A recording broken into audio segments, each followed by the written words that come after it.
একটা সাধারণ সুতো যখন শান্তিপুরের বা ধনেখালির তাঁতির মাকুর টানে প্রাণ পায়, তখন সেটা শুধু আর কাপড় থাকে না, সেটা একটা গল্প হয়ে ওঠে।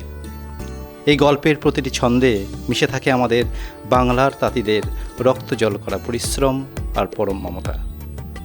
আজ আমি এমন একটা জায়গায় দাঁড়িয়ে যেখানে গ্রাম বাংলার কুটির শিল্প আর শহরের আধুনিক রুচি মিলেমিশে এক হয়ে গেছে। আমি এসেছি রেশম শিল্পীর একদম নতুন ঠিকানায়, রুবি আনন্দপুরে। আপনারা হয়তো ডিজাইন দেখেন, কিন্তু আমি দেখি সেই শিল্পীর হাতের জাদু। একটা নকশা ফুটিয়ে তুলতে কত রাত যে তারা জাগেন, তার হিসাব আমরা রাখি না।